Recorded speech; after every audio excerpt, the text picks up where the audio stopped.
This is Neil Stublin with Pocketnow.com. We're continuing our look at the Samsung Saga from Verizon Wireless. Samsung Saga is a CDMA GSM enabled phone with EVDO data connection. It supports Bluetooth and Wi-Fi connections as well. Has built-in GPS for navigation. However, the GPS is currently locked, so it's only available with the only used by the VZ Navigator application from Verizon.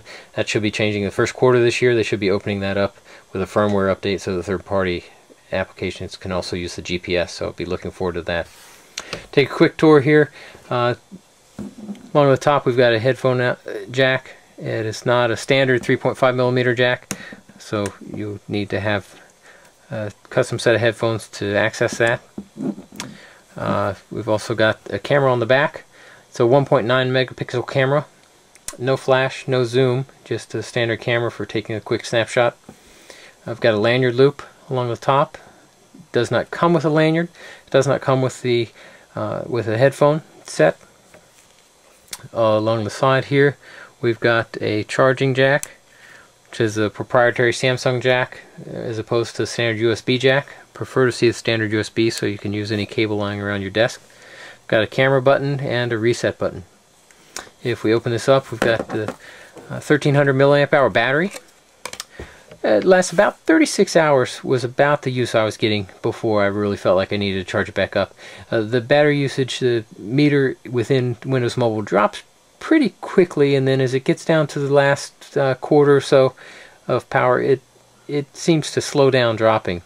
So you may see sudden drops, but then it may last a pretty good while in that last quarter charge. There's a micro SD slot on the side, which gets covered up by the battery cover to keep your card protected.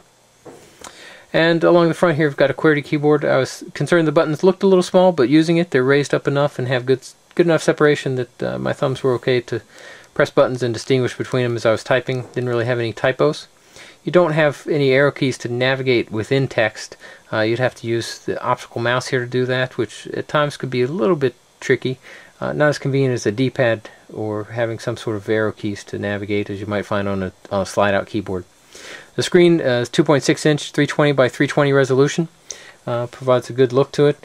On the side here is a button for changing the use of the optical mouse between a navigation mode and a mouse mode. I sometimes found using this optical mouse, as you go to click it to tap on something, the mouse would jump and you might click the item beside the item you intended to click.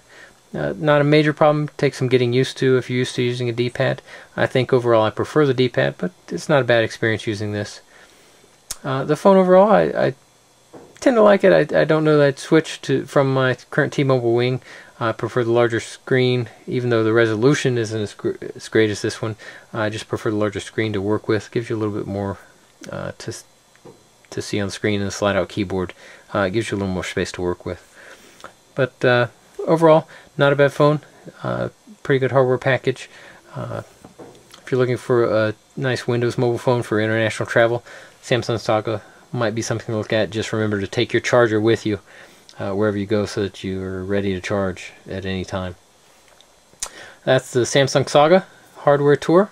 Join us again as we take a look at the software here. I'm Neil Stublin with Pocketnow.com.